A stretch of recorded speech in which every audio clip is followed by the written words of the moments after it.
I know you have a lot of questions from last night's, once again, and I did. I'll start off by saying I made a commitment that this would never happen again. I know that's going to be one of your questions, but unfortunately, it did happen. But here's the bright news in it. Motorola was conducting upgrades to our system, and they have been over the last week. And through this upgrade process, there was some corrupt data entered into the system that caused the mishap. It wasn't a total shutdown. In fact, there was sporadic outages. The other good news is that it has not had a negative impact on our ability to deliver service to our community. So that we know right now. But they're still troubleshooting the system. They still have not figured out through this upgrade or regular maintenance of what could have caused this. So they're doing exactly what we need them to do. Also, our state partners are on the ground working through this to try to figure out what's going on. The state, as a matter of routine, checks the systems. The other good news here that when the problem emerged at around 2 o'clock this morning, we were notified immediately, and that was something that we were notified through Motorola. So they're watching our system on a constant basis. So what's working is working. It's just that we now have some corrupt data that we're trying to get to the bottom of. Can you talk about some of the effects that it had even early on in the middle of the night as far as maybe backlogging calls? And I know keeping the officers safe when radios are down is a top priority as well. We also heard that they had to stay at their stations. Can you kind of walk us through, did they have to play catch up this morning when things kind of came back online? I didn't get that they had to play catch up. Certainly there was some use of cell phones, I was told. I think the one thing I wanted to know whether or not we were dropping emergency calls. I'm told that that did not happen. But certainly it's still a concern because we're talking about sporadic. We had one district, I think it was the Northwest, that had more of a challenge. But again, that's something they're working through right now. So I don't know if there was any inordinate. I mean, it happened in the middle of the night, and it probably, if anything, that was a better time. But the upgrade over the past week has been going on. We haven't experienced any problems. How quick is the switch over to the state's communication system after you realized the problem? Because they switch over that channel, right? There was some switching over, and certainly Mr. Hayes, the director, he can go into more technical detail of what took place. Yes. The towers that are surrounding Detroit were turned on once the state was notified. So the switchover took about 15 to 20 minutes for those towers to become active. And what's standard procedure when something like this happens? What goes out to the officers when radios are down? Well, we had supervisors deployed in the field that were communicating with the officers. Again, the dispatch, I don't think there was any moment where dispatchers could not get information out. This was not a total shutdown like what we saw a month ago. This was a little different. It was sporadic. The dispatch never lost communication, and I think in part because of this automatic switchover. So there was communication, just not to an optimal state, not what we're accustomed to. Is it kind of like a cell phone, kind of if you have bad service, that kind of like dropping That's probably a good way to describe it. So in a situation like that, God forbid anything happened to an officer, if an officer was down, if something like that happened, so you're saying that they would have known, they would have been able to respond? There were, depending on what time during this sporadic, that could have been an issue. Fortunately, that did not happen. Again, the dispatch pushing communications out seemed to work fine, but getting it out from the officer in the fields where it was sporadic. Is that the best way to describe it? Yes, sir. Yeah, so. I'm hearing there's some outages still right now. Can we expect this throughout this upgrade? I'm not an engineer. The technicians are on the ground.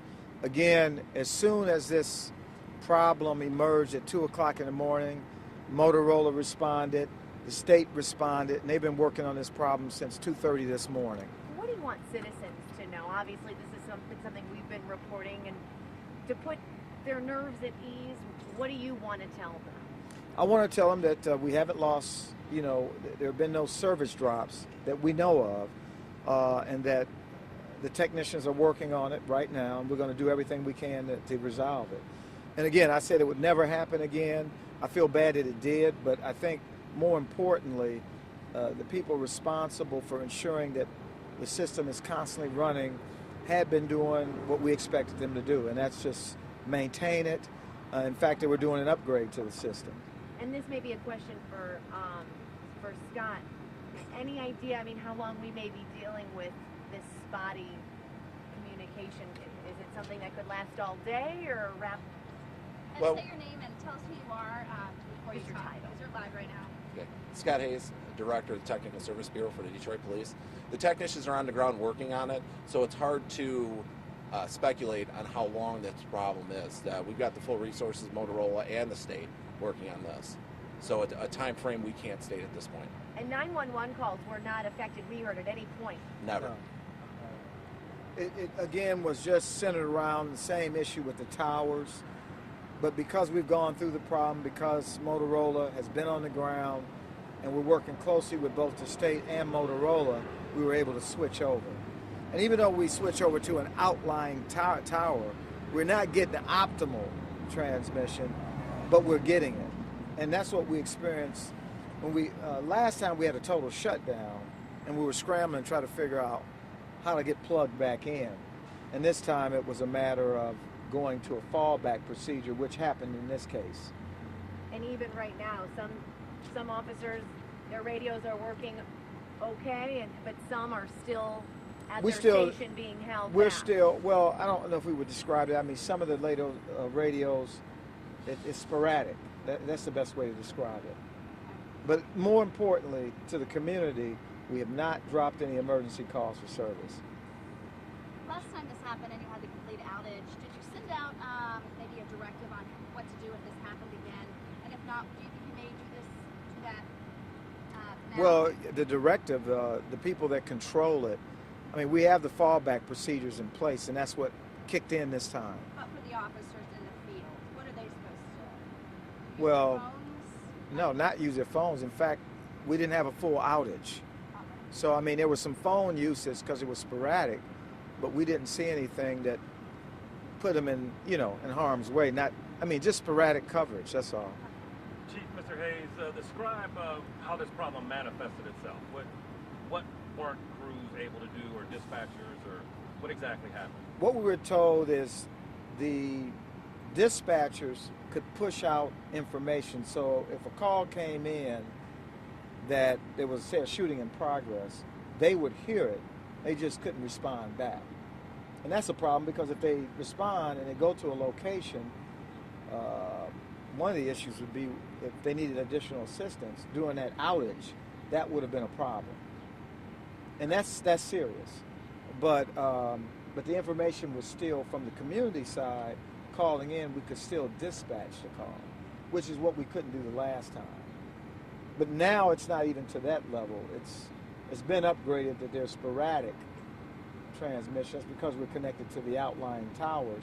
And even when we connected to the outlying towers in the past, there was still sporadic transmission there because they're not as strong as the ones we had in Detroit. So this last issue last month had to do with, you were very critical of Very critical of Motorola. Right. There was no backup system Exactly. tested, so it sounds like that is in place. It is in place, and that's why I'm saying, in one sense, I'm pleased that we were able to recover. I'm pleased that Motorola was on the ground so quickly, and that when there is a problem, they know at the same time we know. And so they did exactly what we expected them to do. And let's face it, these things do happen. I was most critical because there was no fallback. There had been no testing. Motorola, I felt, hadn't been directly involved in ensuring that our system was always functioning. And if it didn't function, what was it? So we're where we need to be. It's just that now we got to figure out what's creating this problem this time. And you said again it was Corrupt data is what I'm being told. I don't know the technical verbiage, but it was corrupt data that in some way during this upgrade that got into the system.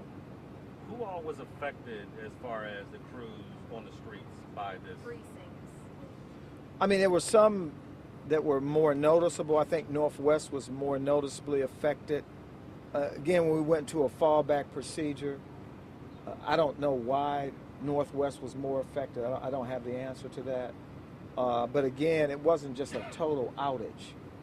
Now, I think when it initially happened, I think we were down for about, was it 15 minutes? So we were down totally for about 15 minutes at 2 o'clock in the morning. And then the fallback went into place, and we were up and running again. At least not to full strength, but we were up and running. Was it just DPD that was affected by this? Yes, just this region. And that's the other question. We are not sure why this region, I think there's 7 regions across the state, and what we're being told is only Detroit was affected. Don't know if it's something to do with our towers. I don't have those answers yet. But we're still working through the problem.